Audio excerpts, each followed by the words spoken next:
Boa tarde, irmãos. Na terça-feira passada a gente não conseguiu gravar a aula toda, que a gente teve alguns problemas técnicos lá, a internet caiu, e aí a aula ficou disponível só parcialmente. Então eu decidi, para vocês terem a aula completa, quem não pôde ir, regravar a aula aqui de casa, rapidinho, para a gente poder ter acesso a todos os slides, né?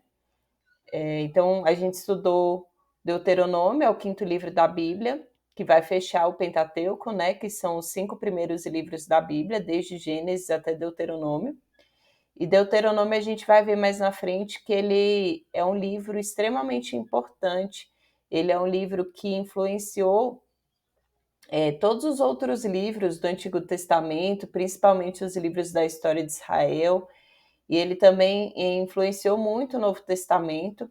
E a própria pessoa de Jesus Cristo é alguém que o nosso Deus, né, Jesus, ele cita muito o livro de Deuteronômio. Ele é o livro do Antigo Testamento, na verdade, mais citado por Jesus no Novo Testamento. Então, o conteúdo do livro de Deuteronômio vai ser a reiteração da aliança para uma nova geração de israelitas logo antes da conquista.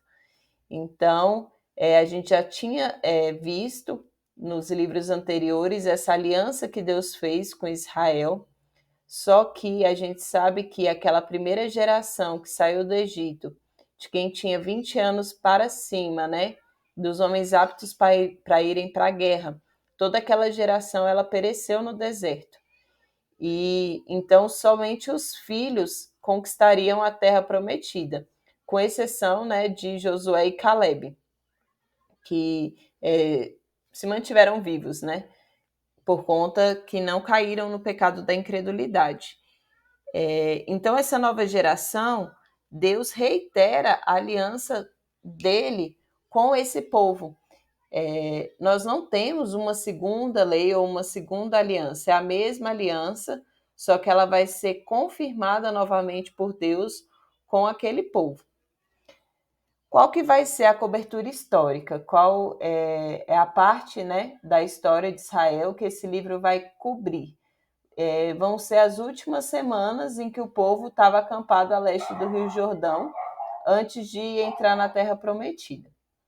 E aí, esse livro, ele vai ter algumas ênfases, e o autor, ele separou pelo menos 7 ênfases importantes para esse livro, que ele indica que a gente preste atenção para ver como que o livro ele dá importância para esses temas. A primeira ênfase, né, o primeiro tema importante que a gente tem no livro é a unicidade e a singularidade de Yahvé, o Deus de Israel, sobre todos os outros deuses.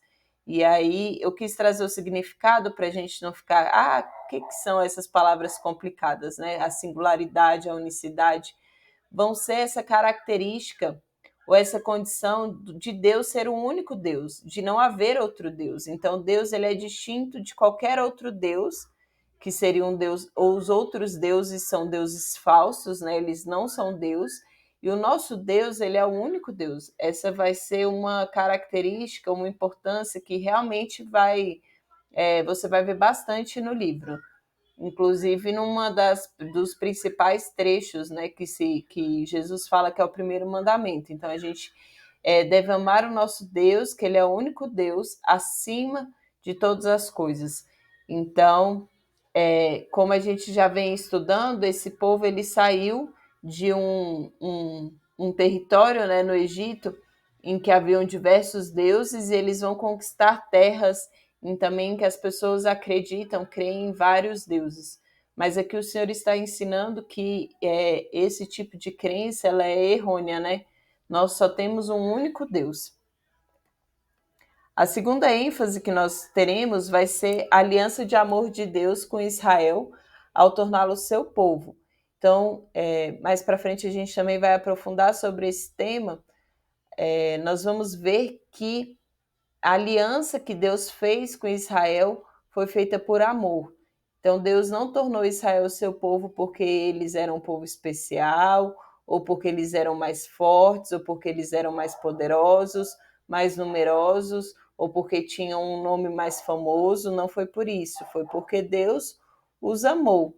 Assim como a aliança que Deus tem conosco, né? Na nova aliança, a Bíblia diz que Jesus se entregou por nós quando nós ainda éramos ímpios. Então, a aliança que Jesus fez conosco não era por nada que houvesse em nós de especial e de atrativo, mas sim porque Deus é amoroso. A terceira ênfase vai ser a soberania universal de Deus sobre todos os povos. Então a gente vai ver isso bem claramente no livro, quando o Senhor ele vai fazer promessas acerca da terra prometida. A gente vai ver que Deus ele domina sobre todos os povos, ele domina sobre os territórios. Não existe reino que seja poderoso demais, não existe povo que seja poderoso. No livro de Deuteronômio, muitas vezes o Senhor vai falar que você vai conquistar uma terra de um povo que é mais poderoso que você, mas não tenha medo, porque eu vou pelejar por vocês, eu vou entregá-los nas suas mãos. Então, Deus é quem controla qualquer governo, qualquer povo, qualquer trono, qualquer autoridade. Amém? Em quarto lugar, nós teremos Israel como modelo de Yahvé para as nações. Então, é um tema que a gente já vem tratando, esse tema de que o povo de Israel ele é um povo escolhido para espelhar o que é ser um povo do Senhor. Então, quando Deus ele entrega a sua lei, quando Deus ensina esse povo a adorar ao único Deus, a viver de maneira agradável ao Senhor, ele está fazendo desse povo um modelo de como viver em relacionamento com Deus, como é ser um povo de Deus, como é ser um território abençoado pelo Senhor, para que as outras nações vejam e sejam também abençoadas, né? Como quinta ênfase, a importância do santuário central, onde Deus deve ser adorado. Então a gente vai falar disso também mais para frente. A gente vai ver que Deus ele não deve ser adorado de qualquer forma, como eram os deuses daquelas terras para onde eles estão indo. Então, os deuses das outras terras, eles eram adorados em qualquer lugar, né, na forma que o povo imaginava, com seus sacrifícios de qualquer jeito, nos postes altos, sacrificava filhos. E Deus não é assim. Deus existe uma maneira correta, né, de adorá-lo.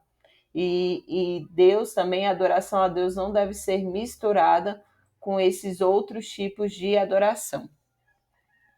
Em sexto lugar, como tema importante, vai ser a preocupação de Deus com a justiça, que o povo reflita seu caráter. Então, a gente também vem falando sobre isso, que Deus ele não queria apenas um povo que só carregasse o seu nome, né? Mas ele quer um povo que realmente reflita a santidade do Senhor.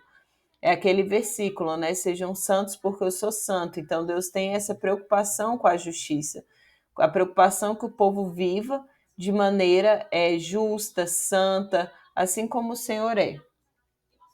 E como última ênfase, as bênçãos da obediência e os perigos da desobediência. Esse é um tema também central no livro de Deuteronômio e que muitas vezes é algo que faz a gente lembrar, né, desse livro. Realmente é aquela lista em que Moisés cita, né, se vocês obedecerem, essas serão as consequências. Se vocês desobedecerem, essas serão as consequências. Então, são essas 7 ênfases, são esses 7 temas importantes que o autor destacou no livro. Deuteronômio, ele vai ser o ponto alto, né, do Pentateuco e vai ser uma introdução para os livros históricos que vêm a seguir, principalmente Josué, Juízes, 1º e 2º Samuel e 1º e 2º Reis.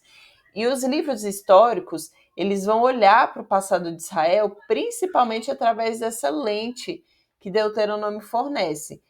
Através dessa lupa, né, de Deuteronômio, principalmente as bênçãos e as maldições que foram proferidas lá nos capítulos 27 e 28. Então, eles vão olhar para o que está acontecendo na história deles e relacionar isso ao que foi falado no passado em Deuteronômio. Para judeus e cristãos, Deuteronômio ele sempre foi um livro importante. O judaísmo, eles têm um texto litúrgico central, né? Que ele é falado diariamente. Quem assiste The Chosen já pode ter percebido isso. Eles mostraram alguns trechos com os discípulos falando, que eles chamam de Shema, né? E esse Shema, ele começa com um versículo de Deuteronômio. Depois ele tem mais um outro trecho de Deuteronômio e tem um trecho de Números.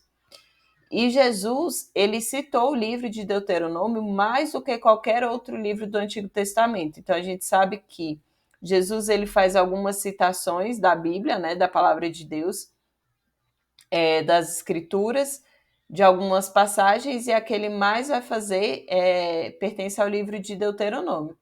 E no início do ministério dele, quando Jesus foi tentado no deserto durante 40 dias, 3 vezes ele citou textos que ele extraiu de Deuteronômio para derrotar Satanás, né, no deserto.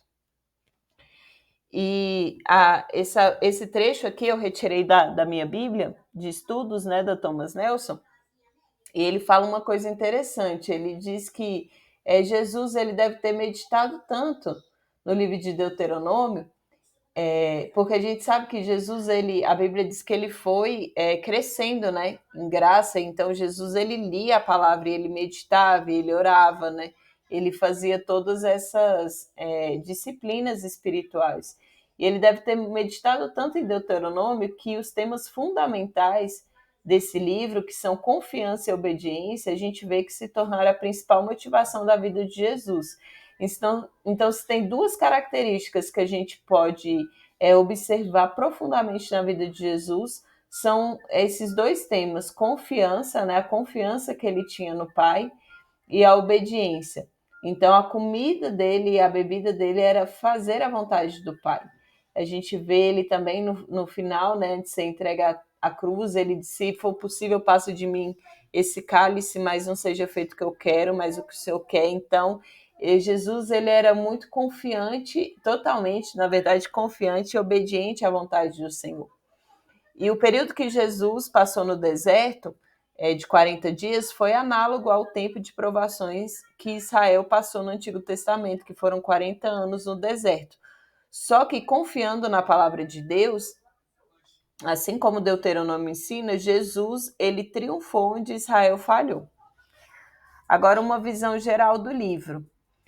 Deuteronômio ele vai ocorrer depois que uma geração inteira vai morrer no deserto como resultado da desobediência. Então, aquela primeira geração não acreditou que tomaria posse da terra prometida. Quando eles foram fazer aquele... Ai, gente, me faltou a palavra aqui. Quando eles foram ali fazer um avistamento da terra, né, um reconhecimento da terra, então eles foram incrédulos, eles desanimaram o povo, desmotivaram e julgaram que o Senhor tinha levado eles ali para a morte e para morrer no deserto, que eles não conquistariam a terra. E Deus condenou aquela geração incrédula a morrer no deserto. E aí, depois que todos eles morrem, né, até o último, só sobra Josué e Caleb, fica ali uma nova geração que vai tomar posse da terra. E o livro vai renovar poderosamente a aliança com esse antigo Israel e vai tentar mostrar para os israelitas qual é o coração dessa aliança. O coração dessa aliança, irmãos, é o relacionamento com Deus. Deus está levando aquele povo ali para ser um povo que se relaciona com o Senhor. E Deuteronômio tem 2 tipos de estruturas evidentes. Essas estruturas podem ter um nome um pouco complicado. Aí a primeira eu fiz um esqueminha para ver se vocês ficam um pouquinho melhor de entender, né? E depois a gente faz a segunda estrutura, que vai ser a estrutura de aliança dos tempos antigos. Então, o livro ele tem uma estrutura concêntrica. O que é uma estrutura concêntrica, né? Eles vão ter um mesmo centro. E o livro ele vai olhar para trás, no princípio, e também vai olhar para frente, para o fim. Então, como foi no começo e como vai ser dali para frente. Então, desculpa, o livro tem uma estrutura exterior, e aí nessa estrutura exterior a gente vai ter um olhar para trás, né, para a história, para o que já aconteceu, que vai ter no capítulo 1 ao 3. E essa primeira parte do capítulo 1 ao 3 vai repetir a narrativa de Números até o trecho em que Moisés vai ser proibido de entrar na terra. E aí, se a gente fizesse uma pausa nesse capítulo 3 e fosse lá para o capítulo 31, que é esse finalzinho aqui, de um olhar para frente, a gente vai ver que esse segundo trecho vai retomar bem do ponto do primeiro e vai concluir com a indicação de Josué, depois o cântico de Moisés, né, a bênção e a morte de Moisés. Já a estrutura interior, que vai chamar Israel para ser um povo que tenha uma devoção absoluta a Deus, vai estar lá na grande exortação, de 4 a 11, onde Deus está colocando diante do povo a bênção e a maldição. E a segunda parte, né, da estrutura anterior, que é isso, a cerimônia da aliança, de 27 a 30, vai retomar bem desse ponto e vai destrinchar, né, vai oferecer o conteúdo dessas bênçãos e maldições. E no centro disso a gente tem as condições da aliança. Esse slide é o que eu acabei de explicar. E a segunda característica de estrutura que esse livro tem é a reafirmação da aliança divina para a nova geração. E assim como a gente já estudou em livros anteriores, essa estrutura ela é no estilo de um tratado de suzerania do Antigo Oriente Próximo. Então, para vocês entenderem, esse tipo de tratado, de pacto, né, de suzerania, eles eram feitos mesmo naquela época, né, nos povos, e isso é inclusive uma das coisas que mostra como o livro de Deuteronômio ele é antigo. Ele é do Oriente Antigo, né? E essas alianças, elas tinham essas características, né? De ter um preâmbulo, um prólogo, de ter condições, cláusula documental, sanções e testemunhas. Então, a aliança que Deus faz com esse povo, o pastor até comentou no dia, na terça-feira, são nos termos que o povo conhece. Talvez hoje para a gente seria numa forma de contrato, não sei, numa forma que a gente trate hoje. Mas Deus faz uma aliança com eles que para aquele povo fica claro que é uma aliança. Então a gente vai mostrar cada partezinha da estrutura. Primeiro a gente tem um preâmbulo, prólogo, né? Deuteronômio vai começar com uma introdução e com um resumo histórico do capítulo de 1 a 4, olhando para o passado e para o futuro. Então, qual vai ser o conteúdo, né, desse prólogo, desse preâmbulo? É que Deus foi fiel no passado, recompensando Israel pela obediência e punindo Israel quando Israel desobedeceu. E agora Israel tem que se comprometer novamente a ser o povo de Deus. Depois disso, a gente vai ter as condições da aliança. As condições da aliança vão estar nos capítulos 5 a 26, e elas vão começar com uma reafirmação dos 10 mandamentos, e depois vão seguir com leis que vão tratar do relacionamento, primeiro vertical, né, que é do indivíduo com Deus, e depois o relacionamento horizontal, que são dos indivíduos uns com os outros. Aí, quando acabar essa parte das condições, a gente vai ter a cláusula documental e as sanções da aliança.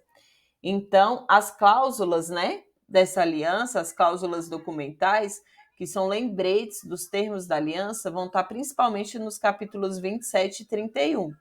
E aí isso vai ser seguido por aquilo que a gente pode chamar de sanções da aliança, que vão ser uma longa lista de bênçãos e de maldições. E aí, por último, a gente tem as testemunhas da aliança, e 3 tipos de testemunhas da aliança são mencionados, que é o céu e a terra, vai ter o cântico de Moisés e as palavras da lei do capítulo 31. Então, a gente vai ver porções, né, em que está descrito no livro, né, que hoje os céus e a terra são testemunhos desse acordo, né, que o Senhor está fazendo com o seu povo. Depois a gente vai ter a morte de Moisés e a sucessão de Josué, que vão servir como um epílogo. Aí a gente até brincou, né? O que é epílogo, né? Essa palavra é difícil. É a última parte do discurso. Então é como se fosse um resumo do que foi tratado até ali. E isso que vai ligar o livro de Deuteronômio, que a gente vai estar terminando, ao livro de Josué. Agora, para finalizar, o autor, né, ele passa alguns conselhos específicos para a leitura. Então, são coisas que a gente sabe que são temas importantes que a gente tem que dar atenção e tentar encontrar no texto. Assim como estava lá na minha Bíblia de Estudo, esse autor também concorda que Deuteronômio talvez ele tenha tido mais influência sobre o restante da história bíblica, tanto Antigo quanto o Novo Testamento, do que qualquer outro livro das Escrituras. Então, a história de Israel, que vai de Josué até o livro de Reis, ela é chamada de história deuteronômica por conta da influência desse livro.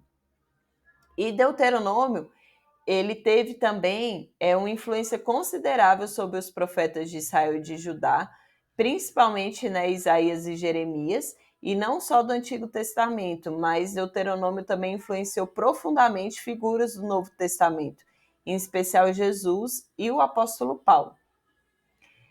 Ao ler Deuteronômio, você vai se deparar, você vai conseguir identificar o que move esse livro do começo ao fim. E o que move é a adoração ao único Deus, aliada a uma preocupação igualmente profunda em relação à lealdade de Israel a o Senhor, o nosso Deus. E isso vai aparecer de muitas maneiras no livro, esse chamado a adorar ao Senhor, a amá-lo de todo o nosso coração e de que o Senhor é o único Deus. Só que ele é preponderante na Shema, que a gente já conversou, né? Que se tornou uma marca registrada do judaísmo e que foi reafirmada por Jesus na sua importância, porque Jesus ele disse realmente que esse é o primeiro e principal mandamento. E aqui está o versículo, né? Que diz assim: ouça, ó Israel, o Senhor, o nosso Deus, é o único Senhor. Ame o Senhor, o seu Deus, de todo o seu coração, de toda a sua alma e de todas as suas forças. E a razão pelo qual Israel deve amar Yahvé, né, Deus, dessa maneira, é o fato de Deus os ter amado primeiro, quando eles eram escravos e desvalorizados. Então, voltando àquele assunto que a gente falou inicialmente, né?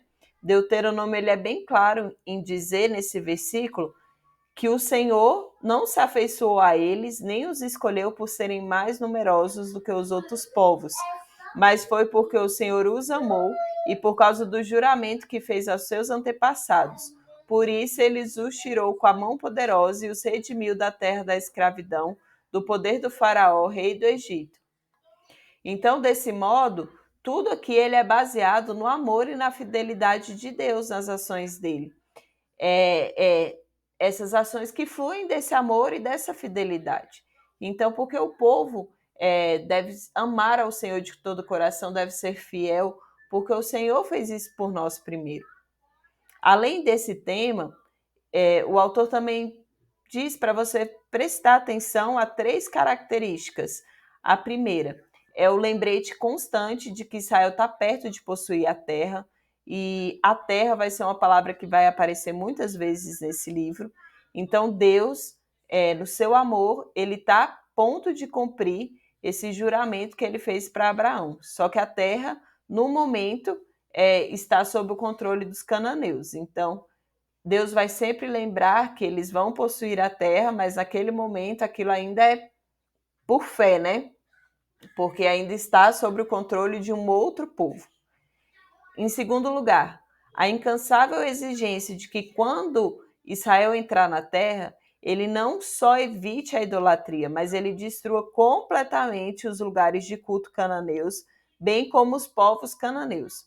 Porque se os israelitas não fizerem isso, a idolatria daqueles outros povos vai destruir a razão de ser de Israel.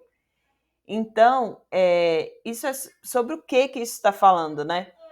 Se o que diferencia o povo de Israel é o fato deles serem um povo do Senhor, um povo exclusivo, uma propriedade exclusiva de Deus. Então, se você pega e faz disso uma mistura com outros deuses, você perde aquilo que é a única esperança de você ser uma bênção para as nações. É a única esperança de você ser um povo, a única característica. Então, é como Moisés, quando ele não quis seguir sem o Senhor, né? Ele diz: Senhor, você está no meio de nós que nos diferencia de todos os outros povos. Então, se o Senhor não for conosco, não nos faça sair desse lugar. E a única esperança para Israel manter essa postura, né, de povo de Deus é ele destruir todas as formas de idolatria e andar nos caminhos de Deus, que os redimiu, né, para que eles fossem um povo exclusivo. Em terceiro lugar, a exigência de que esse povo adore regularmente um santuário central, e você vai ver o livro falando desse lugar que vai ser o lugar que Deus vai escolher como a habitação do seu nome. Isso vai ser reconhecido quando se percorre esse tema, né, que é a presença de Deus no tabernáculo, num novo assentamento quando eles chegarem na terra prometida. E esse tema ele vai ser bem frequente no livro. Ele vai começar lá no capítulo 12, versículo 5, ele vai ser repetido várias vezes, como a gente consegue ver aí no slide. Então, Deus, o único Deus, vai habitar no meio do seu único povo, no único lugar. E Deus não é como vários deuses pagãos que podem ser adorados em diversos lugares altos por toda a terra. E aí o autor se faz essa pergunta, né? Por que essas questões são tão importantes? Porque toda a história bíblica depende disso. Porque o que está em jogo não é simplesmente você escolher entre Deus e Baal, por exemplo. Embora isso também seja uma questão envolvida. Mas o problema é o sincretismo. O sincretismo é essa mistura de crenças. É você achar que você pode adorar a Deus com Baal e Astarote, ou na maneira, ou você pode adorar a Deus da forma que você adora Baal, da forma que você adora Astarote, no mesmo lugar. Então, essa mistura, irmãos, ela não pode ser feita. Assim como a Bíblia diz hoje que não é possível amar a Deus e ao mundo, não é possível servir a Deus e ao dinheiro. Então, o serviço a Deus ele é um serviço exclusivo. Ele não pode ser misturado com outros deuses, né? Com outros amores, com outros tipos de adoração. Então, uma vez que Yahvé é o único Deus e não muitos, como são os deuses pagãos, ele não deve ser adorado nos lugares altos onde Baal e Astarote eram adorados. E também, uma vez que Deus fez os seres humanos para que eles apenas refletissem a sua imagem, então a gente foi feito semelhança de Deus, né, da imagem de Deus, mas a gente não tem a mesma forma de Deus. E então, a gente não pode pensar que os seres humanos possam, de alguma maneira, atribuir uma forma a Deus.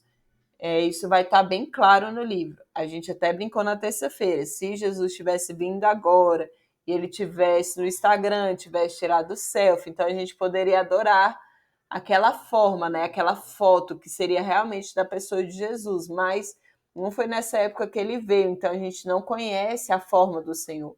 A gente não tem permissão para fazer nenhum tipo de imagem e adorar como se fosse o nosso Deus.